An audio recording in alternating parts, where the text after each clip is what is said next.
अस्सलामुअलैकुम। चीन सियासी मसाइल में घिरा हुआ था।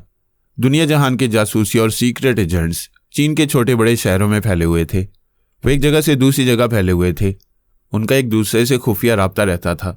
वो इस कदर मुनज़्ज़म थे कि उन्हें बेनकाब करना मुश्किल होता था। कभी कभी कोई जासूस पकड़ा जाता, लेकिन चीन की पुलिस और इंटेलिजेंस वालों से महफूज रहने वाले दुश्मन सुराग रसानों की तादाद ज़्यादा थी। अहमद ज़ुबैरी के चक्कर में फंसने वाली मारिया का ताल्लुक यूके से था। वह लंदन से ताइवान गई थी, फिर वहां से बीजिंग आई हुई थी। पूरा हांगकांग और मकाओ का इलाका चीन का हिस्सा था, लेकिन पिछली सदी से बरतानिया और दूसरी बैरूनी ताकतों के ज़ेर असर था। एक सदी बाद इन इलाकों को आज़ादी हासिल हुई थी। किसी जंग और खून खराबे के बगैर हांगकांग और मकाओ चीन को वापस मिल गए थे। इसी तरह ताइवान भी चीन का एक हिस्सा था, लेकिन यह अभी तक पूरी तरह चीन में शामिल नहीं हुआ था। अमेरिका जिस तरह लाओस, कंबोडिया और जनूबी कोरिया पर मुसल्लत रहना चाहता था, उसी तरह वो ताइवान पर भी मुसल्लत रहने की कोशिशें कर रहा था। इन कोशिशों के नतीजे में वहाँ कई गिरोह पैदा हो गए। वो अपने हमायती गिरोह को माली इमदाद और जदीद असला पहुँचाने लगा। इस सिलसिले में चीन की पॉलिसी क्या है?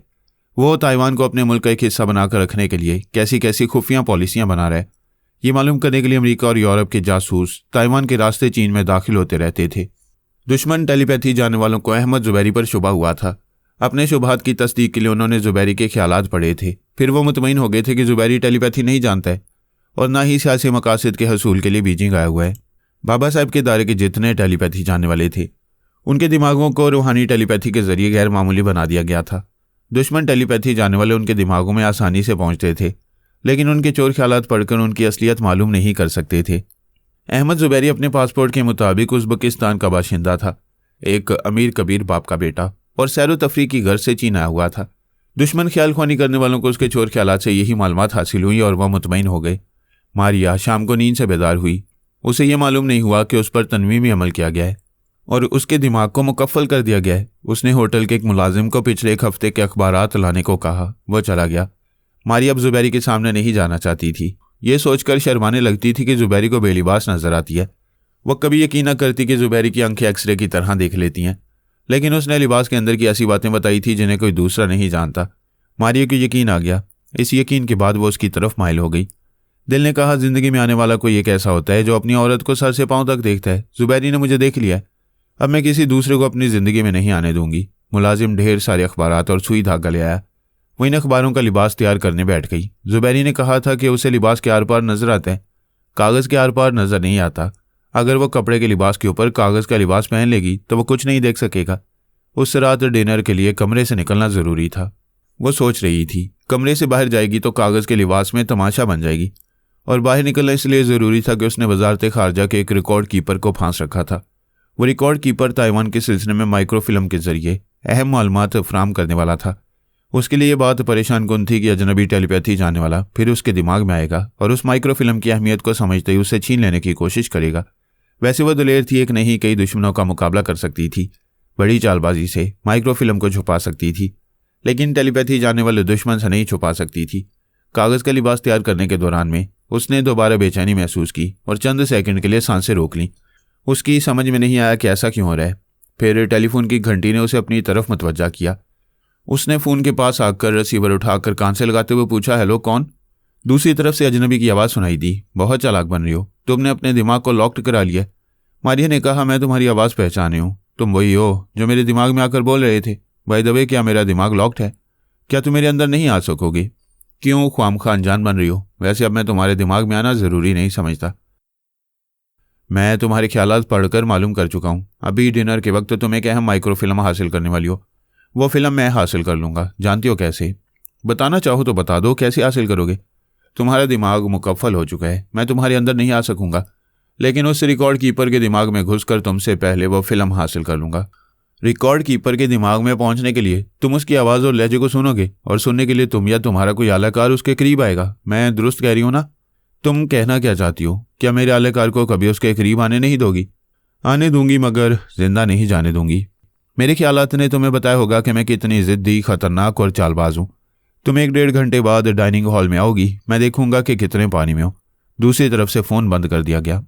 वह रिसीवर रखकर सोच में पड़ गई। सोचना और समझना यह था कि वो माइक्रोफिल्म दुश्मन टेलीपैथी जानने वाले से पहले किस तरह हासिल करेगी और किस तरह दुश्मन से उसे छुपा कर रखेगी।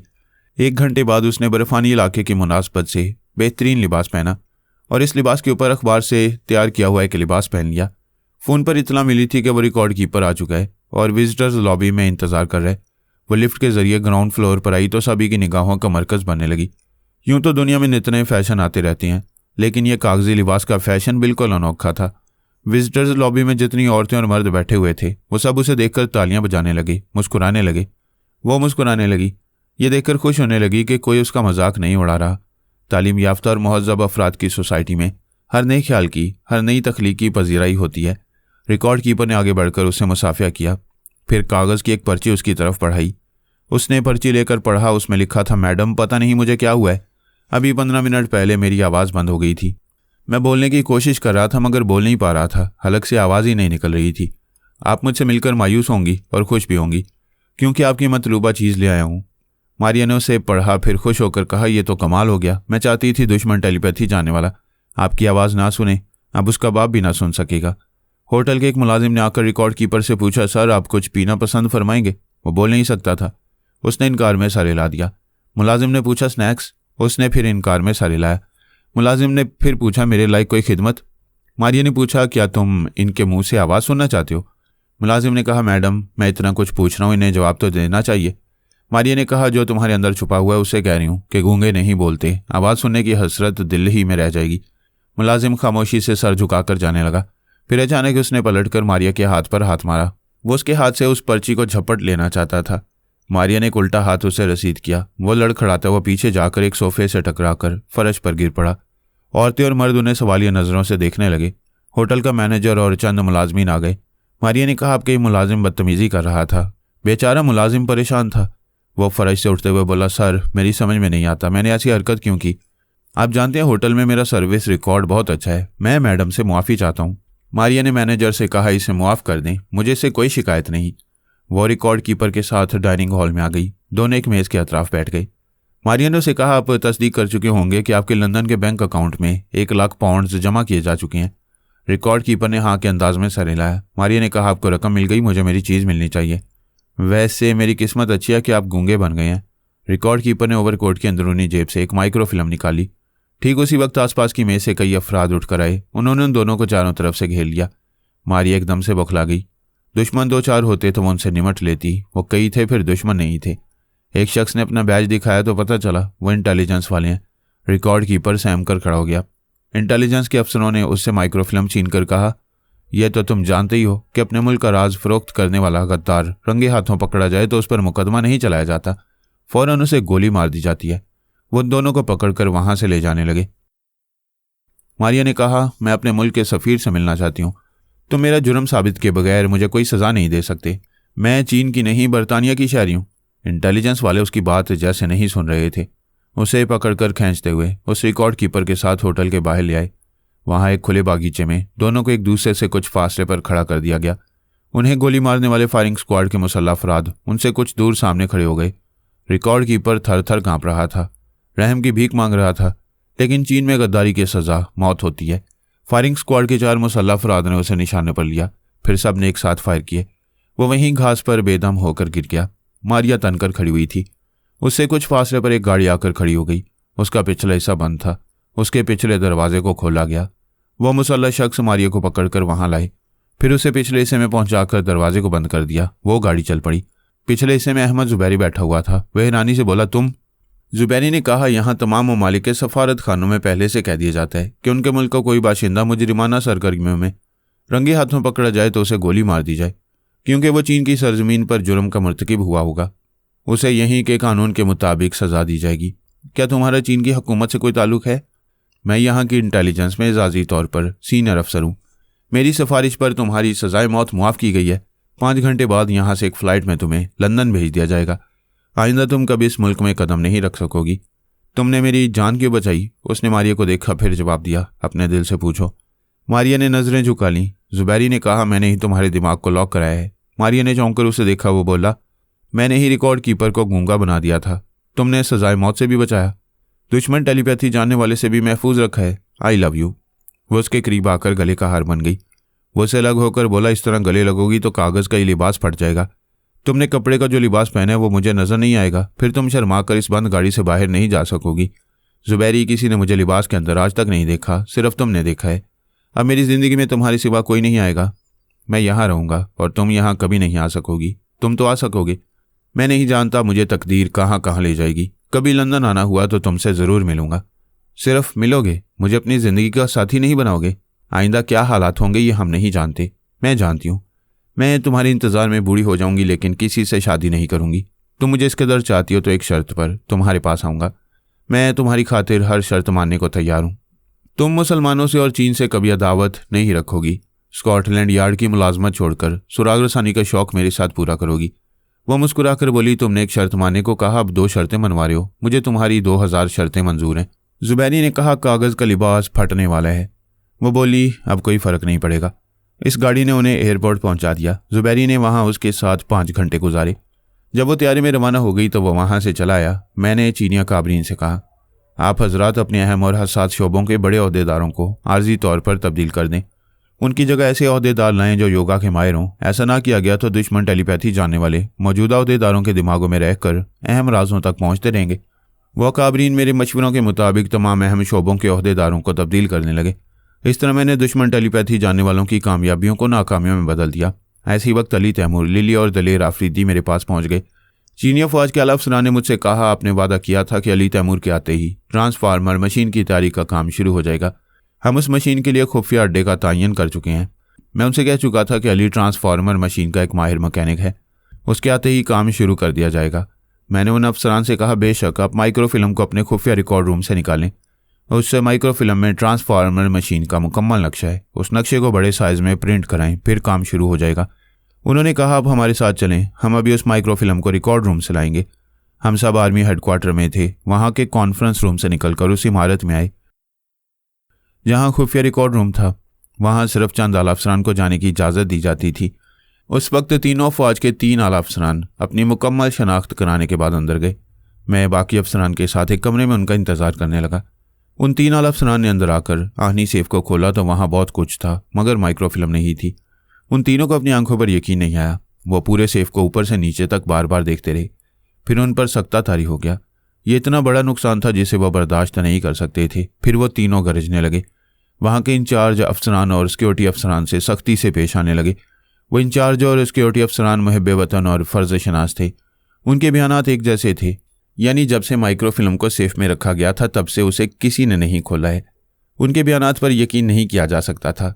एक आला अफसर ने पूछा, किसी ने नहीं खोला है तो वह अहम फिल्म कहाँ गई? क्या किसी ने जादू से गायब कर दिया है?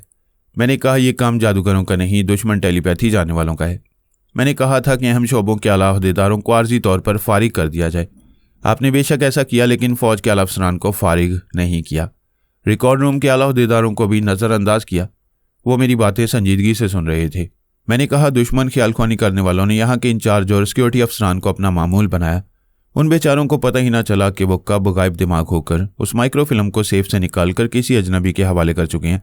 एक ने कहा, हम बहरी, बर्री और फ़िज़ाई अफवाज के अफसरान हैं और योगा जानते हैं।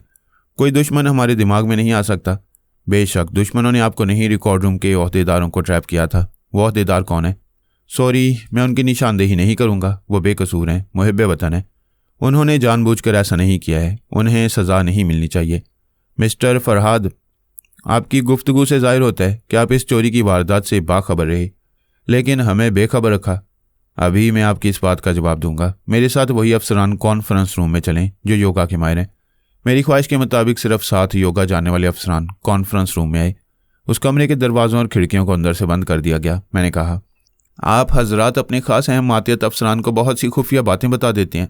आपसे गुजारिश है कि अभी जो बातें यहाँ होंगी उनमें से एक बात भी आप अपने साए को भी नहीं बताएंगे। सब ने अहद किया कि इस बंद कमरे का राज उनके सीनों में दफन रहेगा। मैंने कहा, वो माइक्रोफिल्म सेफ से चुराई गई और मैंने जानबूझकर उसे चुराने दिया। एक ने हैरानी से पूछा, ये आप क्या कह रहे हैं? मैंने मुस्कुराकर कहा, उस फिल्म में ट्रांसफार्मर मशीन का नक्शा नहीं था। मैंने दुश्मनों को धोखा देने के लिए वो फिल्म आपके हवाले की थी। इस तरह मुझे मालूम होता रहा कि यहाँ के कितने अफसरान को दुश्मनों ने अपना मामूल बना रखा है। क्या आप हमारे मुल्क में ट्रांसफार्मर मशीन का नक्शा लेकर नहीं आए हैं? वो नक्शा अली तैमूर के गले में पड़े हुए तावीज़ में है। यहाँ ट्रांसफार्मर मशीन बनेगी और ज़रूर बनेगी। मेरा यह दावा सुनते ही तमाम अफसरान खुशी से खिल गए। जो खजाना गुम हो गया था वो फिर उन्हें मिल रहा था। जे सामू की किस्मत अच्छी थी। दुश्मन टेलीपैथी जानने वाले आंद्रे और साइमन उस पर तनवीमी अमल ना कर सके। उनसे पहले जे फ्लो ने अपने साथी जे सामू के दिमाग को लॉक कर दिया। इस तरह जे सामू दुश्मनों की पहुंच से दूर हो गया था, लेकिन जे काफू के पीछे ऐसी बला पड़ गई थी जिससे निजात हासिल करना मुमकिन नजर नहीं आ रहा था। शिवानी भास्कर अचानक ही जे काफू की जिंदगी में आई थी। जे काफू ने किसी औरत में कभी दिलचस्पी नहीं ली। वो कह चुकी थी कि उसे दुश्मनी की सजा देगी, लेकिन कब देगी? ये सवाल जे काफू के अंदर दहशत पैदा करता रहा। जे काफू और जे फ्लो दोनों ही सोचते सोचते थक गए थे, सर दुखने लगा था। जहरीली शिवानी से निजात हासिल करने की एक ही आजमूदा तदबीर रह गई थी कि जे फ्लो तनवीमी अमल के जरिए जे काफू के दिमाग को लॉक कर दे। जे काफू अस्पताल से निकलकर होटल में आया था। वहां से अपना सामान लेकर उस शहर को और इस मुल्क को छोड़ देने का इरादा कर चुका था। फिर यह तय पाया कि पहले दिमाग को लॉक किया जाएगा, फिर आइंदा इस शहर में रहने या ना रहने का फैसला किया जाएगा। वो होटल पहुंचकर लिफ्ट के जरिए 7वें फ्लोर पर आया। फिर जेब से चाबी निकालकर अपने कमरे का दरवाज़ा खोलना चाहा। पता चला चाबी नहीं है, शायद अस्पताल में भूल आया था। उसने झुंझलाकर दरवाजे के हैंडल को पकड़कर झिंझोड़ा। उसकी तवक्को के खिलाफ वो दरवाज़ा खुल गया। ये हैरानी की बात थी। उसने ताज्जुब से दरवाजे को देखा, फिर अंदर आते ही ठिठक गया। शिवानी एक सोफे पर बैठी हुई थी। वो खौफजदा होकर दीवार से लग गया। तुम यहाँ? मैं अस्पताल से तुम्हारे इस कमरे की चाबी ले आई थी। यह हाथ की सफाई है, तुम्हारी जेब से निकाली, तुम्हें खबर ना हुई। खौफजदा क्यों हो? अभी मैं इंतकाम नहीं लूँगी। वो आगे बढ़कर एक सोफे पर बैठते हुए बोला, अभी तुमने फ़ोन पर मुझसे बातें की थी? अभी नहीं, 1.5 घंटे पहले बात की थी। मैं अस्पताल से सीधी इस कमरे में आई थी और यहीं फ़ोन अटेंड किया था। शिवानी, तुम किसी के अंदर से भी सच उगलवा लेती हो। मैं अभी सच बोल रहा हूँ। सारी उम्र तुम्हारा जानिसार दोस्त बनकर रहूँगा। मैंने जो दुश्मनी की थी उसे भूल जाओ। एक बार मुझे दोस्त बनाकर आजमाओ।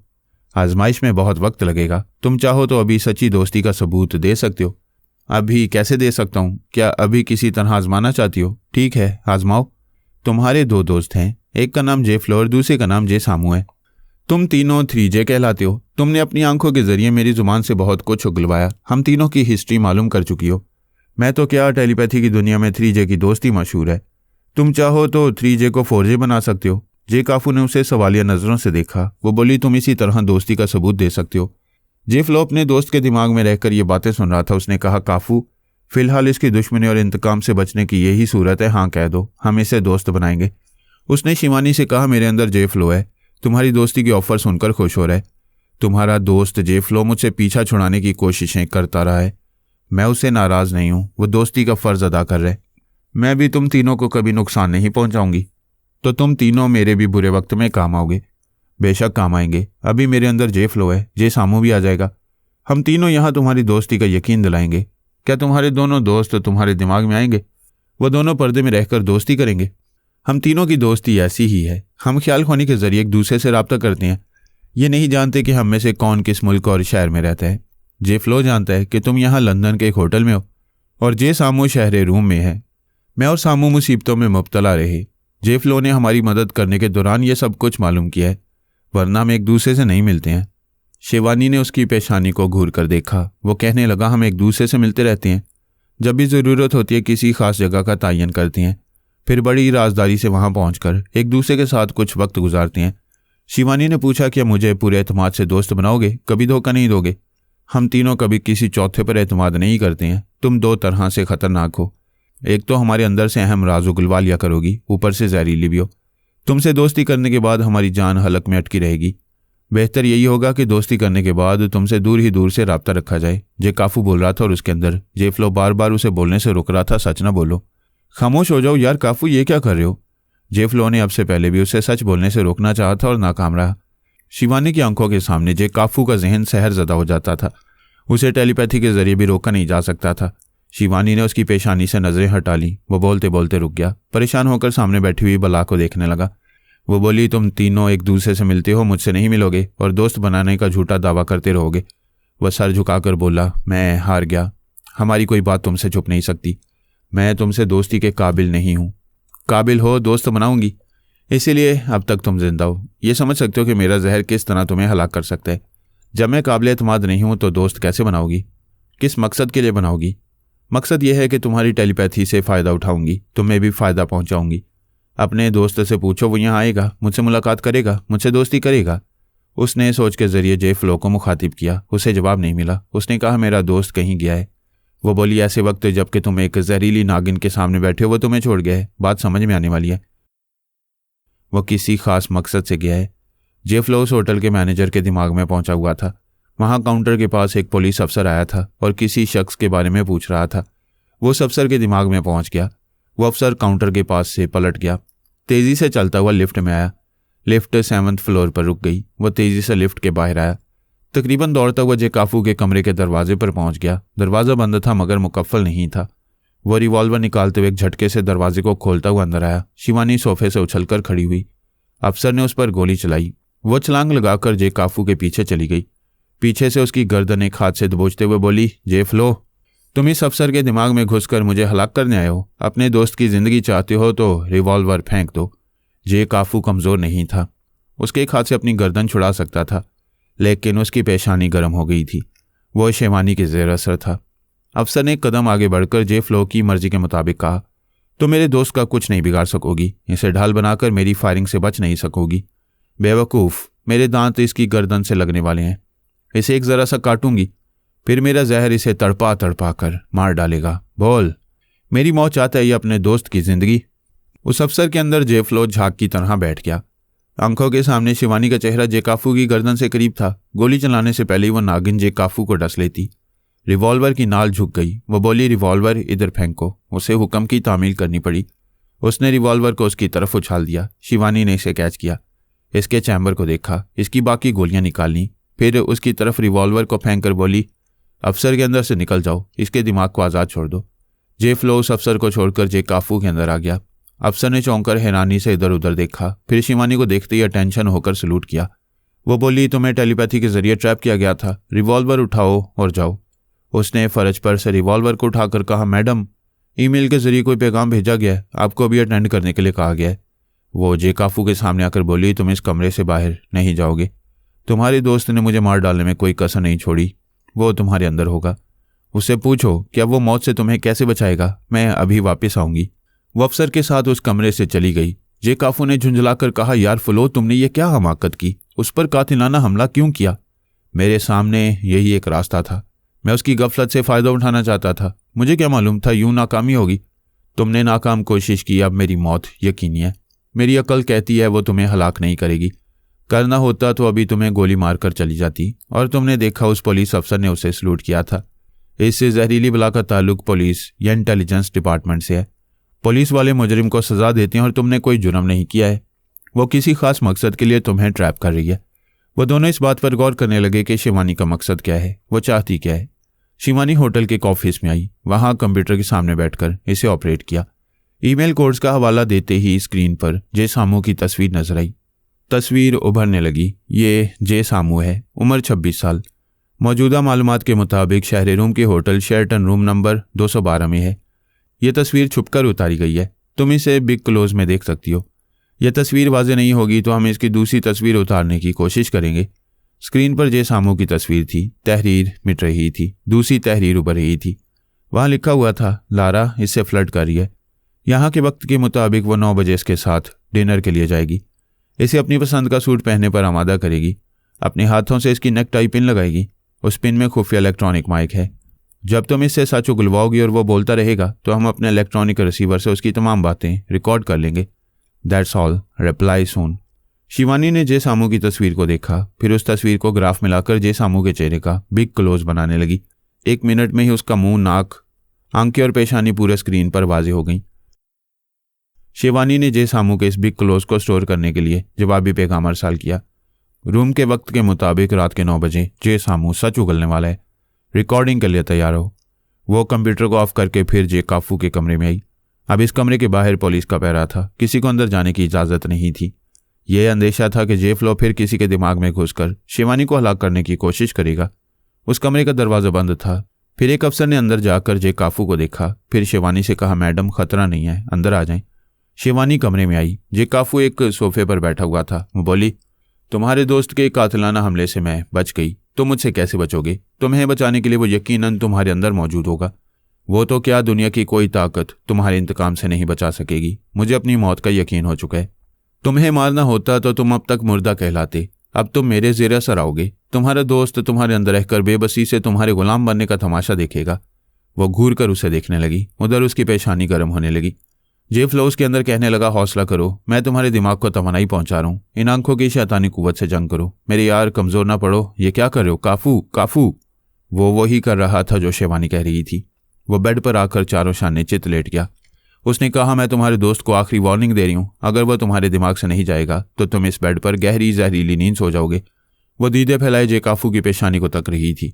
जे काफू उसके अंदर रहता तो कोई खास फर्क ना पड़ता, फिर भी वो तनवीमी अमल के दौरान में किसी तीसरे की मौजूदगी नहीं चाहती थी। और जे फ्लो नहीं चाहता था कि वो नागिन उसके दोस्त को डस ले। वो मजबूर होकर चला गया। शिवानी उसकी आंखों में आंखें डालकर तनवीमी अमल के जरिए उसके दिमाग को लॉक करने लगी।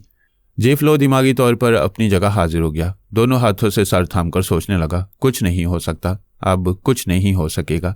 मैं इसके दिमाग में रहकर भी शिवानी की मुखालफत से इसे महफूज नहीं रख सकूंगा। ओ गॉड, ये कैसी बला हमारे पीछे पड़ गई है। हमारे ज़हीन दोस्त हमारे हाथ से निकल रहा है, बल्कि निकल चुका है। वो ख्याल ख्वानी की परवाज करके जे सामू के पास आया। सामू ने पूछा, कौन? मैं हूँ, बहुत बुरी खबर है। काफू खैरियत तो है? उसकी खैरियत और सलामती के लिए मैंने उसे शिवानी के रहमो करम पर छोड़ दिया है। ऐसा ना करता तो वो उसे मार डालती। ये तो वाकई बुरी खबर है। हम तीनों पर आज तक बड़े से बड़ा दुश्मन हावी ना हो सका, एक औरत हावी हो रही है। तुम अभी तक इसी शहर में हो। मैंने तुम्हें समझाया था यह शहर और यह मुल्क छोड़ दो। मैं यहाँ से जाने वाला हूँ। कल सुबह तक किसी भी फ्लाइट में सीट नहीं है। कल रात तक यहाँ से चला जाऊँगा। क्या तुम ख्याल ख्वानी के काबिल हो चुके हो? इतनी दिमागी तवानाई है कि तुम्हारी सोच की लहरों को महसूस कर रहा हूँ। मुझे उम्मीद है आज किसी वक्त ख्याल ख्वानी कर सकूँगा। मैं तुम्हारी तरफ से भी अंदेशे में हूँ। जब तक ख्याल ख्वानी नहीं करोगे दुश्मनों को पहचान नहीं सकोगे। मेरी फिक्र न करो, मैं बहुत मोहतात हूँ। इस होटल के कमरे में रहता हूँ, अहम ज़रूरत के वक्त बाहर निकलता हूँ। इसी तरह मोहतात रहो। मैं बार बार तुम्हारे पास नहीं आ सकूँगा। जे काफू की खातिर मुझे लंदन जाना होगा।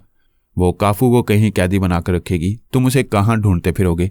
ये मालूम हो चुका है कि शिवानी का ताल्लुक पुलिस और इंटेलिजेंस से है।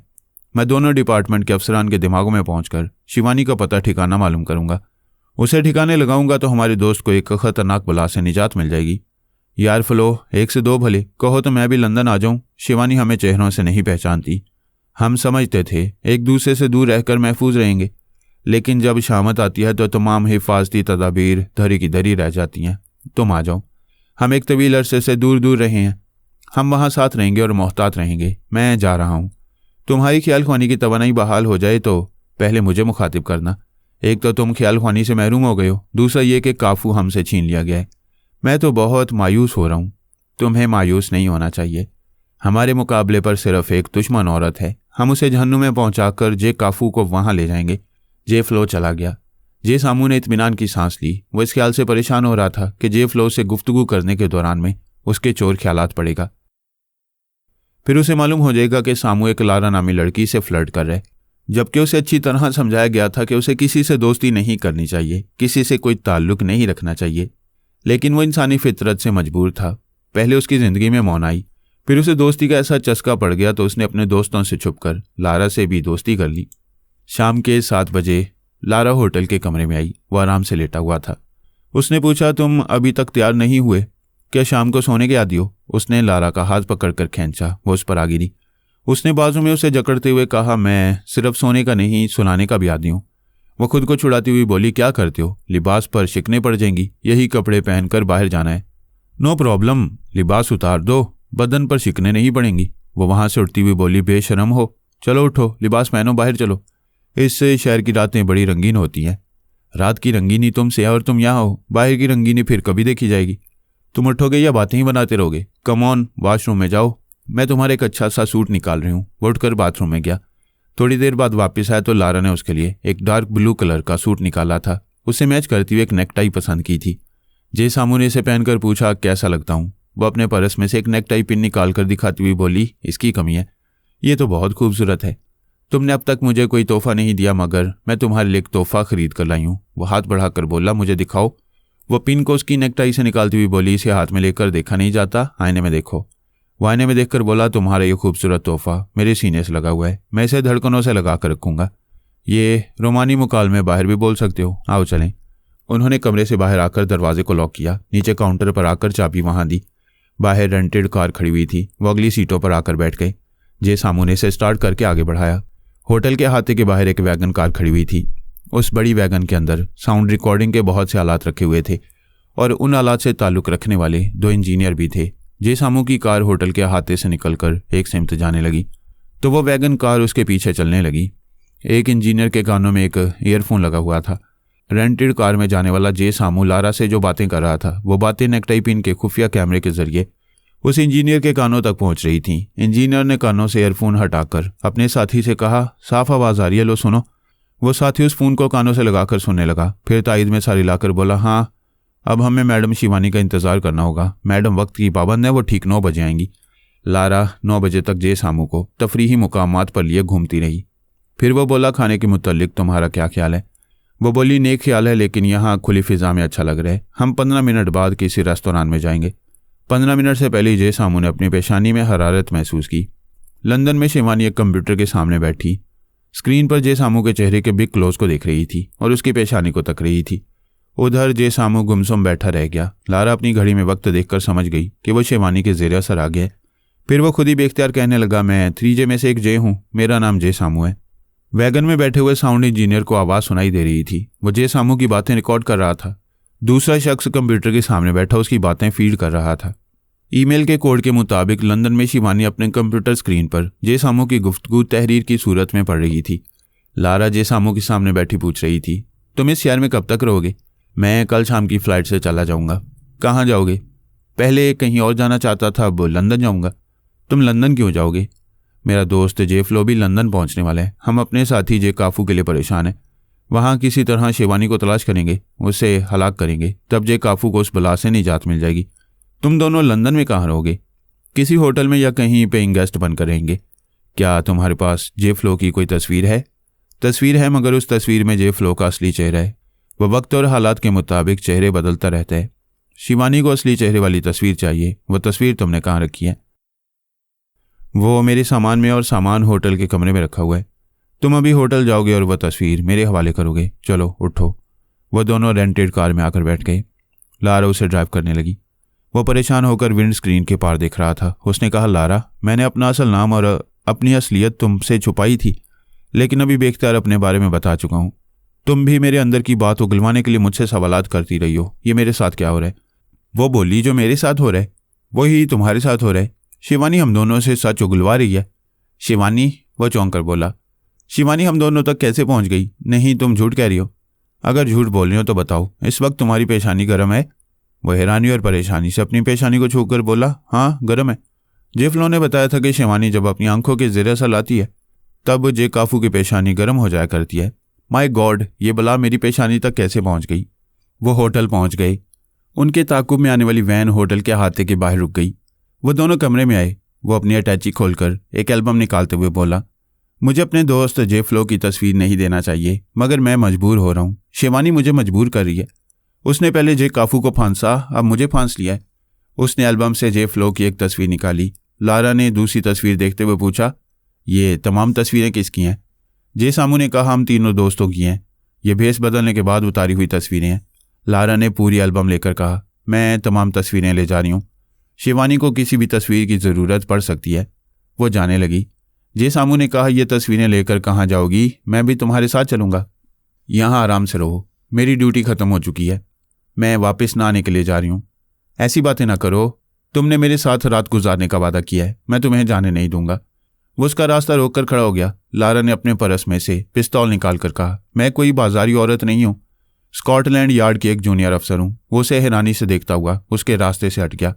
लारा कमरे से बाहर आई, फिर होटल और अहाते के बाहर आई। वैन के ड्राइवर ने उसे देखकर पीछे बैठने वालों को आवाज़ दी, दरवाज़ा खोलो, लारा आई है। वैन का स्लाइडिंग दरवाज़ा खुल गया। लारा अंदर आकर बैठ गई। उसने एल्बम को एक तरफ रखकर जे फ्लो की असली चेहरे वाली तस्वीर कंप्यूटर ऑपरेटर को दी, फिर कहा, मैडम को बताओ, ये जे फ्लो का असली चेहरा है। मुख्तलिफ बहरूप में भी तस्वीरें हैं, उनकी ज़रूरत होगी तो उन्हें भी ईमेल के ज़रिए भेज दिया जाएगा। लंदन में शिवानी कंप्यूटर के सामने बैठी इसे ऑपरेट कर रही थी। स्क्रीन पर जे फ्लो की तस्वीर देख रही थी। उसके बारे में जो मालूमात अरसाल की जा रही थी उन्हें पढ़ रही थी। फिर उसने कंप्यूटर के ज़रिए कहा, अभी मैं तस्दीक कर रही हूँ कि ये जे फ्लो की तस्वीर है या नहीं, इंतज़ार करो। वह स्क्रीन पर जे फ्लो की तस्वीर की पेशानी को घूरने लगी। जे फ्लो हैथरो एयरपोर्ट से बाहर आ रहा था। एक टैक्सी में बैठकर इसी होटल में जाकर रहना चाहता था जहां शिवानी ने जे काफू पर अमल कर उसके दिमाग को लॉक कर दिया था। बाद में जे फ्लो ने कई बार उसके दिमाग में जाने की कोशिशें की, लेकिन उसने सांस रोककर जे फ्लो की सोच की लहरों को भगा दिया। उस वक्त वो पेरिस में था, लंदन से ज़्यादा दूर नहीं था। अच्छी तरह फैसला करने के बाद जे काफू को तलाश करने चलाया था। एयरपोर्ट से बाहर आते ही अचानक एक जगह रुक गया। उसकी पेशानी ऐसी गर्म हो गई थी जैसे बुखार आ रहा हो। ऐसे वक्त एक टैक्सी उसके करीब आकर रुक गई। वो अपने बैग के साथ पिछली सीट पर बैठकर बोला, होटल शेरटन। टैक्सी चल पड़ी। वो बोलने लगा, मेरा नाम जे फ्लो है। टैक्सी ड्राइवर ने अकबनुमा आईने में उसे देखकर कहा, मेरा नाम जॉर्ज है। आपसे मिलकर खुशी हुई मिस्टर जे फ्लो। वो बोला, मैं होटल शेरटन के कमरा नंबर 212 को हासिल करने की कोशिश करूंगा, जहां मेरे दोस्त को ट्रैप किया गया था। ड्राइवर ने पूछा, किस तरह ट्रैप किया गया था मिस्टर फ्लो, क्या संगीन मामला है? वो बोल रहा था, अगर 212 नंबर का कमरा ना मिला तो उसके आसपास वाला कमरा हासिल करूंगा। हो सकता है शिवानी या उसके तहत पुलिस वाले इधर आए, मैं उनके दिमागों में घुसकर शिवानी का पता मालूम कर लूंगा। ड्राइवर ने हैरानी से पूछा, मिस्टर आप क्या कह रहे हैं? दिमागों में कैसे घुस सकती हैं? आपकी बातें कुछ समझ में नहीं आ रही हैं। उसने टैक्सी को सड़क के किनारे रोककर पीछे पलटकर उसे देखा, फिर पूछा, आप मुझसे मुखातिब हैं या आप ही आप बड़बड़ा रहे हैं? वो ड्राइवर को नहीं देख रहा था, सर झुकाए बोल रहा था, मैं शिवानी को ढूंढ कर आऊंगा, उसे जिंदा नहीं छोड़ूंगा। वो जहां भी नजर आएगी उसे गोली मार दूंगा। ड्राइवर सहम कर मुंह खोलकर उसे देख रहा था। वो बोल रहा था, जब वो जहरीली नागिन मर जाएगी तो जे काफू को उसे निजात मिल जाएगी, फिर मैं यहाँ तनहा नहीं रहूंगा। जे सामू भी यहाँ पहुंचने वाले हैं। ड्राइवर ने अपना सर खुजाते हुए सोचा, ये जागती हुई आंखों से सो रहा है और नींद में बुड़बुड़ा रहा है। वो टैक्सी स्टार्ट करके होटल की तरफ जाने लगा। शिवानी कंप्यूटर के सामने बैठी सोच रही थी। उसे ये मालूम हो चुका था कि स्क्रीन पर जिसकी तस्वीर है वही जे फ्लो है, और वो अपनी गैर मामूली आंखों की कुव्वत से जे फ्लो की पेशानी तक पहुंच चुकी है। ऐसे वक्त वो अपने अंदर का सच उगल रहा होगा। शिवानी सच उगलने वालों की बातें सामने रहकर सुन सकती थी या टेलीफोन के जरिए सुन सकती थी, जैसा एक बार उसने जे काफू को फ़ोन पर मुखातिब करके सच सुना था, या फिर ईमेल के जरिए मालूम कर सकती थी, जैसा कि उसने जे सामू की बातें स्क्रीन पर पढ़ी थी। लेकिन वो जे फ्लो की बातें ना सुन सकती थी, ना ये मालूम कर सकती थी कि वो लंदन आ चुका है और एक टैक्सी में बैठकर होटल शेरटन जा रहा है। शिवानी को फिलहाल ये इत्मीनान हासिल हो गया था कि उसकी नज़रों ने जे फ्लो की पेशानी को छू लिया है। आइंदा वो उसके ज़ेर असर रहेगा। वो जब चाहेगी उसे तमाम दुनिया से गाफिल बनाकर सिर्फ अपने अंदर की बातें बोलते रहने पर मजबूर करती रहेगी। इस तरह वो अपनी मसरूफियात को भूलकर लोगों के सामने तमाशा बनता रहेगा। उसने ईमेल के जरिए लारा से कहा, वेल डन, तुम सब ने निहायत कामयाबी से फ़राइज़ अदा किए हैं। मैं अभी तस्दीक कर चुकी हूँ, ये तस्वीर जे फ्लो की है। तुम जे सामू से दूर रहो और उसका ताक़ुब करती हुई यहाँ चली आओ। उसने कंप्यूटर को ऑफ कर दिया, फिर जे फ्लो का तस्वुर करती हुई उसकी पेशानी को छूने लगी। वो जितनी देर ईमेल के जरिए गुफ्तगू करती रही, उतनी देर तक जे फ्लो उसके सैर से आज़ाद हो गया था। टैक्सी में बैठकर खिड़की के बाहर देख रहा था, परेशान होकर सोच रहा था, अभी मुझे क्या हो गया था? आप ही आप बोल रहा था और मेरी पेशानी गर्म हो गई थी। ये याद आते ही वो खौफ से लरस गया। दिमाग ने चीख कर कहा, शिवानी उसे ट्रैप कर रही है या कर चुकी है। वह लंदन पहुंचते ही उसकी गिरफ्त में आ रहे, उसे अभी से अपने बचाव की तदबीर करना चाहिए। टैक्सी होटल के हाथ में दाखिल होकर रुक गई। वो अपना बैग लेकर टैक्सी से बाहर आया, ड्राइवर को किराया अदा किया, फिर होटल के अंदर जाने लगा। एक पुलिस अफसर होटल से बाहर आ रहा था। ड्राइवर ने उसके करीब आकर कहा, सर एक ज़रूरी इन्फॉर्मेशन है। एक शख्स एयरपोर्ट से मेरी टैक्सी में बैठकर आया है। पहली मेरी समझ में आया कि वो नीम पागल है, अपने आप बुड़बुड़ा रहा है, लेकिन वो पागल नहीं है। उसने पूरे हिसाब से किराया दिया है, पता नहीं किस मुल्क से आया है। पागल एक मुल्क से दूसरे मुल्क सफ़र नहीं करते। अफसर ने कहा, यहाँ आने वाला पागल होगा तो उसे होटल में जगह नहीं मिलेगी, और पागल नहीं होगा तो फिर कोई मसला ही नहीं है। यह तुम किस किस्म की इन्फॉर्मेशन दे रहे हो? आप मेरी पूरी बात सुने। वो यहाँ खतरनाक इरादे से आया है। यहाँ का कमरा नंबर 212 हासिल करके किसी को कत्ल करना चाहता है। अफसर ने कहा, फिर तो मामला संगीन है, मेरे साथ आओ, उस शख्स की निशानदेही करो। वो अफसर के साथ होटल के अंदर आया। जे फ्लो इस्तकबालिया काउंटर पर खड़ा होटल का फॉर्म पुर कर रहा था। अफसर ने उसके पास आकर उसके फॉर्म को उठाकर पढ़ा, फिर पूछा, तुम्हारा नाम टोनी मास्टर है? जे फ्लो ने कहा, यही नाम है, फॉर्म में यही लिखा है। बाय द वे, बात क्या है? ड्राइवर सर खुजाते हुए उसका नाम याद करने लगा। अफसर ने इस्तकबालिया क्लर्क से पूछा, क्या ये रूम नंबर 212 चाहते हैं? यस सर, मगर वो रूम खाली नहीं है। इन्होंने साथ वाला रूम नंबर 213 लिया है। ड्राइवर ने एकदम से कहा, सर याद आ गया, इसका नाम जे फ्लो है, टोनी मास्टर नहीं है। जे फ्लो ने घबराकर अफसर और ड्राइवर को देखा, फिर कहा, यह ड्राइवर झूठ बोल रहा है। आप मेरा पासपोर्ट और दूसरे कागजात देख लें, मेरा नाम टोनी मास्टर लिखा हुआ है। अफसर ने पूछा, आप रूम नंबर 212 क्यों हासिल करना चाहते थे? वो ना मिला तो आपने उसके साथ वाला कमरा लिया है। काउंटर क्लर्क ने कहा, सर आज सुबह 10 बजे इस कमरे में गोली चली थी। इंटेलिजेंस की डिप्टी डायरेक्टर जनरल शिवानी को कत्ल करने की कोशिश की गई थी। ड्राइवर ने उछलकर कहा, हाँ शिवानी, याद आया, ये कह रहा था शिवानी को जिंदा नहीं छोड़ेगा, उसे ढूंढकर कत्ल करेगा, वो जहां भी नजर आएगी उसे गोली मार देगा। जे फ्लो बुरी तरह घबरा गया था। वो अपनी घबराहट पर काबू पाते हुए बोला, ये ड्राइवर बेतुकी बातें कर रहे। अगर मैं किसी को कत्ल करना चाहता हूं तो क्या कत्ल करने से पहले ऐसे ड्राइवरों से ये कहता फिरूंगा? अफसर ने कहा, मिस्टर, अपनी सफाई पेश ना करो, सांझ को क्या आंच। मैं अभी इंटेलिजेंस की डिप्टी डायरेक्टर जनरल शिवानी से फ़ोन पर बात करता हूँ, वो बताएंगी कि तुम उसके दुश्मन हो या नहीं। जे फ्लो को पूरा यकीन हो गया कि वो बुरी तरह फंसने वाले। इधर शिवानी आएगी तो अपनी जासूस आंखों से हकीकत उगलवा लेगी। खैरियत इसी में थी कि शिवानी से सामना न हो, उसके आने से पहले ही फरार हो जाए। वो ख्याल ख्वानी की छलांग लगाकर अफसर के दिमाग में पहुंच गया। अफसर ने उसकी मर्जी के मुताबिक कहा, मैं मैडम शिवानी को फ़ोन नहीं करूंगा, तुम्हें मैडम के दफ्तर ले जाऊंगा, वो दफ्तर में नहीं होंगी तो उनके घर ले जाऊंगा, आओ मेरे साथ चलो। वो काउंटर से पलटकर बाहर जाने लगा। जे फ्लो भी उसके पीछे हो गया। ड्राइवर ने काउंटर क्लर्क से कहा, यह अफसर यहाँ से फ़ोन कर सकता है, फिर इतनी दूर एक खतरनाक कातिल को क्यों ले जाया जा रहा है, और बड़ी आज़ादी से लेकर जा रहा है, इसे हथकड़ी तो पहनाना चाहिए। वो पुलिस अफसर है और तुम ड्राइवर, वो तुमसे ज़्यादा जानते हैं कि मुजरिम को हथकड़ी पहनाना चाहिए, मशकूक शख्स को नहीं पहनाना चाहिए। तुम होटल के मुलाजिम हो, यहाँ के कमरा नंबर 212 में सुबह गोली चल चुकी है। तुम्हारा फ़र्ज़ है कि फिर वही कमरा मांगने वाले को पुलिस के हवाले करो। क्यों मेरा सर खरक है? उसे पुलिस के हवाले कर दिया और क्या चाहते हो? उससे मैंने पुलिस के हवाले किया है, तुमने कुछ नहीं किया है। तुम्हें कुछ करना चाहिए, नहीं करोगे तो कुछ हो जाएगा। अगर कुछ हो जाएगा तो कहोगे, कुछ ना कुछ तो होता ही रहता है। पुलिस अफसर तेजी से चलता हुआ आया, फिर काउंटर क्लर्क से बोला, इस ड्राइवर ने जिस आदमी को कातिल कहा था वो कहाँ है? काउंटर क्लर्क ने कहा, उसका नाम टोनी मास्टर है। ड्राइवर ने कहा, टोनी मास्टर नहीं, जे फ्लो, उसका नाम जे फ्लो है। अफसर ने गरज कर कहा, उसका नाम कुछ भी हो, ये बताओ वो कहाँ गया? वो तो आपके साथ गया था, आपने उसे हथकड़ी नहीं पहनाई थी। मैं कह रहा था कुछ होगा, आखिर कुछ ना कुछ हो ही गया। आप बताएंगे क्या हुआ है? मैं होटल से बाहर जा रहा था, गेट के पास जाकर पीछे पलट कर देखा तो वो मेरे पीछे नहीं था। तो फिर आगे होगा? वो आगे भी नहीं था, दाएं भी नहीं था, बाएं भी नहीं था, समझ में नहीं आता अचानक कहाँ चला गया। उसने फ़ोन का रिसीवर उठाकर नंबर 5 किए, फिर राब्ता होने पर बोला, मैं पुलिस इंस्पेक्टर बर्कले बोल रहा हूँ, डिप्टी डायरेक्टर जनरल शिवानी से ज़रूरी बात करना चाहता हूँ। थोड़ी देर बाद शिवानी की आवाज़ सुनाई दी, हेलो इंस्पेक्टर, क्या बात है? मैडम, यहाँ होटल शेरटन में एक शख्स आया था, कमरा नंबर 212 हासिल करना चाहता था। टैक्सी ड्राइवर का बयान है कि वो आपको कत्ल करने के इरादे से आया था। मुझे कत्ल करने? वो कहाँ है? मैं उसे पकड़कर आपके पास ला रहा था, फिर पता नहीं वो अचानक कहाँ चला गया। क्या बकवास कर रहे हो? जब पकड़कर ला रहे थे तो वो तुम्हारी गिरफ्त से निकलकर कहाँ चला गया? क्या तुमने उसे हथकड़ी नहीं पहनाई थी? मैं पहनाना चाहता था, मगर पता नहीं कि क्यों नहीं पहनाई। मुझे उसके पीछे चलना चाहिए था, मगर आगे चलता रहा। वो पीछे चलता हुआ पता नहीं कब कहाँ से फरार हो गया। समझ गई, उसने टेलीपैथी के जरिए तुम्हें डॉज दिया है, उसे तलाश करो। मैं एयरपोर्ट, सी पोर्ट और बड़ी बड़ी शाहराहों की नाकाबंदी करा रही हूँ। शिवानी अपने बड़े बड़े मातहत अफसरों के जरिए नाकाबंदी कराने लगी। लंदन के हर छोटे बड़े पुलिस स्टेशन में फैक्स और ईमेल के जरिए जे फ्लो की तस्वीर और उसके मुतल्लिक तफसीलात पहुंचाने लगी। उसे गिरफ्तार करने के तमाम जरा इख्तियार करने के बाद वो जे फ्लो की तस्वीर में देखती हुई उसकी पेशानी तक पहुंचने लगी।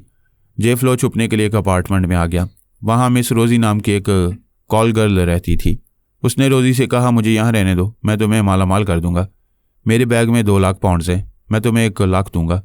रोजी ने कहा, 1 लाख पाउंड्स बहुत होती हैं, मैंने कभी एक दिन में इतनी बड़ी रकम नहीं कमाई, लेकिन मैं पुलिस वालों से डरती हूँ, ये लोग हम जैसी कॉल गर्ल्स के पीछे पड़े रहते हैं। उसने बैग से 1 लाख पाउंड्स निकाल कर उसे देते हुए कहा, इसे रखो और ऐश करो, कोई पुलिस वाला तुम्हें परेशान नहीं करेगा, दौलत में बड़ी कशिश होती है। उसने वो रकम कबूल कर ली। ऐसे ही वक्त जे फ्लो को अपनी पेशानी में हरारत महसूस होने लगी। उसने परेशान होकर रोजी को देखा, लेकिन अंदर का सच उगलने पर मजबूर था। बेख्तियार कहने लगा, मेरा नाम जे फ्लो है। रोजी ने उसे देखा, फिर कहा, तुमने अपना नाम टोनी मास्टर बताया था, अब खुद को जे फ्लो कह रहे हो। मैं एयरपोर्ट से होटल शेरटन गया था, मुझे उम्मीद थी कि वहाँ रहकर शिवानी का पता मालूम कर सकूंगा। एक बार, सिर्फ एक बार शिवानी नजर आ जाए तो उसे नजरें मिलने से पहले ही उसे गोली मार दूंगा।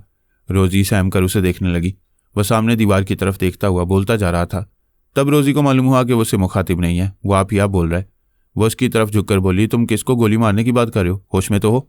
उसके मुखातिब करने का कोई असर ना हुआ। वो बोल रहा था, आजकल हमारी किस्मत साथ नहीं दे रही, हम 3J मुसीबतों में मुब्तला हो रहे हैं। जे सामू ख्याल ख्वानी के काबिल नहीं रहा है। जे काफू टेलीपैथी जाने के बावजूद शिवानी की कैद में है और मैं शिवानी को तलाश करने में नाकाम हो रहा हूँ। मैं भी टेलीपैथी जानता हूँ, मगर ये इल्म काम नहीं आ रहा है। रोजी सोचने लगी, ये 3 साथी हैं, टेलीपैथी जानते हैं? पता नहीं वो शिवानी कौन है जिसे ये तलाश कर रहा है। मैं सोच भी नहीं सकता था कि होटल शेरटन जाऊंगा तो वो टैक्सी ड्राइवर मेरा असली नाम बता देगा। जब मैं टैक्सी में बैठकर सच बोल रहा था तब ड्राइवर ने सुन लिया। उसने अफसर को बता दिया कि मैं शिवानी को कत्ल करना चाहता हूँ। अब पुलिस वाले मेरे पीछे पड़ गए हैं। रोजी ने कहा, मैं पहले कह चुकी हूँ कि पुलिस वालों से डर लगता है और तुम खतरनाक इरादा लेकर यहाँ छुपने आए हो। रोजी की बातें उसके कानों तक नहीं पहुँच रही थी। वो बोल रहा था, मैं एक अपार्टमेंट में हूँ।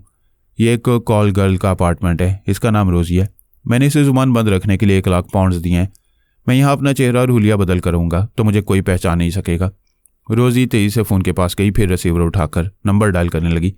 इतनी अकल आ गई कि जो तन्हाई में 1 लाख पाउंड्स रिश्वत देने की बात कर रहे वो कभी गिरफ्तार होने के बाद उसे भी रिश्वत लेने और मुजरिम को पनाह देने के इल्ज़ाम में फंसा देगा। उसने राब्ता होते ही अपने अपार्टमेंट का नंबर और अपना नाम बताया, फिर कहा, फ़ौरन आ जाओ वरना ये फरार हो जाएगा। उसने रिसीवर रख दिया। वह मुसलसल दीवार की तरफ देखता हुआ बड़बड़ा रहा था। उधर शिवानी को इतला मिली कि वो एक कॉल गर्ल रोजी के अपार्टमेंट में है। उसने जेफ्लो के तस्वुर से और पेशानी से ध्यान हटा लिया। उधर जेफ्लो की बड़बड़ाहट खत्म हो गई। वो परेशान होकर अपने आसपास देखने लगा। रोजी एक खाली बैग हाथ में लिए दूसरे कमरे से आई, फिर बोली, मैं खाने का कुछ सामान खरीदने जा रही हूँ, आधे घंटे में वापस आ जाऊंगी। उसने पूछा, मैं अभी बड़बड़ा रहा था, तुमने सुना होगा कि मैं क्या कह रहा था? मैंने कुछ नहीं सुना, मैं तो दूसरे कमरे में थी। अच्छा मैं जा रही हूँ, जल्दी आऊँगी। वो तेजी से चलती हुई अपार्टमेंट से बाहर आई, फिर दरवाजे को बाहर से बंद कर दिया। जेफ्लो सोच रहा था, मैं पहली बार टैक्सी में बड़बड़ा रहा था। ड्राइवर ने मेरी बातें सुन ली थी, क्या अभी रोजी ने नहीं सुनी होंगी? वो रोजी के दिमाग में पहुंचकर उसके ख्यालात पड़ने लगा। पता चला उसने तमाम बातें सुनी हैं। पुलिस को यहाँ बुलाया है, कुछ खरीदारी के बहाने बाहर गई है, दरवाजे को बाहर से बंद कर दिया ताकि वो फरार ना हो सके।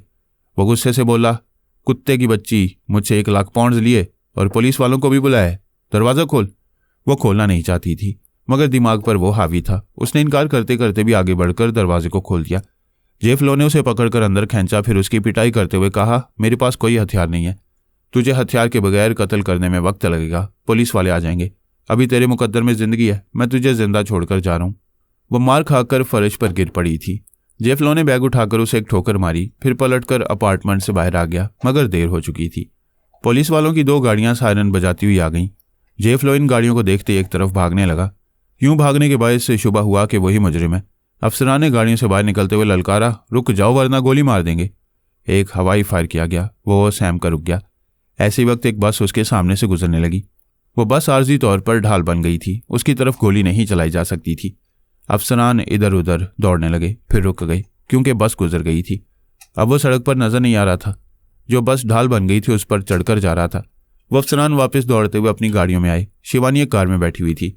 उसके मातहत अफसरान ने तेजी से कार आगे बढ़ाई, उस बस के पीछे जाने लगे। ऐसे वक्त जेफ्लो की पेशानी गर्म हो गई। वह बस ड्राइवर के करीब खड़ा होकर बड़बड़ाने लगा, मेरा नाम जेफ्लो है, पुलिस मेरा पीछा कर रही है, मैं उनसे बचने के लिए भाग रहा हूँ। ये सुनते ही ड्राइवर ने बस को सड़क के किनारे रोक दिया। शिवानी की कार वहां पहुंच गई। वो कार से उतरकर बस में आई। जेफ्लो एक तरफ खड़ा बड़बड़ा रहा था। पुलिस की गाड़ियां भी आ गईं। शिवानी ने एक अफसर से कहा, इसे हथकड़ी पहनाओ और चाबी मुझे दो, वरना यह टेलीपैथी के जरिए हथकड़ी खुलवा लेगा। उसके हुक्म की तामील की गई। दोनों हाथों में हथकड़ियां पहनाकर शिवानी को चाबी दी गई। वो बोली, इसे प्राइवेट सेल में पहुंचा दो, मैं आ रही हूँ। वो हुक्म देकर अपनी कार में चली गई। स्कॉटलैंड यार्ड के सदर दफ्तर में दिन के 2 बजे सिर्फ 3 आला अफसरान वहां के वसीयरीज ऑफिस में रहते थे। 1 घंटे तक किसी चौथे अफसर को वहां जाने की इजाज़त नहीं दी जाती थी। वो 1 घंटा सिर्फ डिप्टी डायरेक्टर जनरल शिवानी के लिए मखसूस होता था। जब आती थी तो तमाम छोटे बड़े सुराग रसानों के लिए दरवाजे बंद हो जाते थे। ठीक 2 बजे ऐसे वीरान ऑफिस के दफ्तर के चिकने फर्श पर शिवानी के जूतों की खटखट दूर तक सुनाई देती थी। सिक्योरिटी गार्ड्स अलर्ट रहते थे, अपने सामने से गुजरने वाली को सल्यूट करते थे। उसकी आमद पर खुदकार दरवाजे खुलते थे और आज खुद बंद हो जाते थे। इस ऑफिस में 3 आला अफसरान बैठे हुए थे। उन तीनों के नाम और ओहदे कुछ और थे, लेकिन कोड नेम के तौर पर X, Y और Z कहलाते थे। शिवानी की आमद पर तीनों ने उठकर उसे वेलकम कहा। फिर मिस्टर X ने एक कुर्सी की तरफ इशारा करते हुए कहा, हैव योर सीट प्लीज। वो कुर्सी पर बैठ गई। मिस्टर Y ने कहा, जे काफू के बाद जे फ्लो भी तुम्हारे शिकंजे में आ गया है। वो बोली, आज शाम की फ्लाइट से जे सामू यहाँ पहुँचने वाला है, उसे एयरपोर्ट में गिरफ्तार कर लिया जाएगा। मिस्टर Z ने कहा, तुम्हारे पास कुदरती तौर पर गैर मामूली सलाहियतें हैं। अब तुम्हारे साथ 3 टेलीपैथी जाने वाले रहा करेंगे। तुम टेलीपैथी की दुनिया में एक बड़ी ताकत बन रही हो। मैं जिस मिशन पर जा रही हूँ उसमें कामयाबी हासिल करने के लिए कुछ टेलीपैथी जाने वालों की ज़रूरत थी। ये ज़रूरत मैं पूरी कर रही हूँ। मैं इन तीनों को पहले अच्छी तरह आजमाऊंगी क्योंकि दुश्मन टेलीपैथी जानने वाले नाकाबिले शिकस्त हैं। उनके मुकाबले पर जाने से पहले मैं हर पहलू से मुतमईन होना चाहती हूँ। बेशक अमरीकी, इसराइल और दूसरे टेलीपैथी जानने वाले कोशिश कर चुके हैं। उनमें से कोई भी चीन में तैयार होने वाली ट्रांसफार्मर मशीन की तैयारी को ना रोक सका। सुना है उस मशीन का नक्शा वहां पहुंच चुका है। मिस्टर जेड ने कहा, अमेरिका हमें 1 करोड़ पाउंड्स और हर तरह की सहूलतें दे रहा है। ये बहुत बड़ी डील है। जब दुनिया की तमाम सुरागरसां तंजीमें हत्ता कि इंटरपोल भी नाकाम हो जाती है तो हम स्कॉटलैंड यार्ड वालों से इस एतमाद के साथ डील की जाती है कि हमारा मिशन ज़रूर कामयाब होगा। वो बोली, ज़रूर कामयाब होगा, क्योंकि मेरा तरीक़ाकार ही सबसे जुदा होगा। मैं वहाँ फरहाद अली तैमूर और उसकी फैमिली को चैलेंज करने की हमाकत नहीं करूँगी। दूसरे टेलीपैथी जानने वाले ऐसी हमाकतें करते रहे और नाकाम होते रहे। ये 3J भी वहाँ जाकर ऐसी हमाकतें करेंगे, उन्हें उलझाते रहेंगे। मैं दीमक बनकर अंदर ही अंदर मशीन को खोखला और नाकारा बनाकर चली आऊँगी। कोई ज़रूरी नहीं है कि मुकद्दर हमेशा मेरा साथ दे, वो शिवानी का भी साथ दे सकता है। हर अरूज के बाद ज़वाल आता है, शायद वो ज़वाल बनकर आ रही है।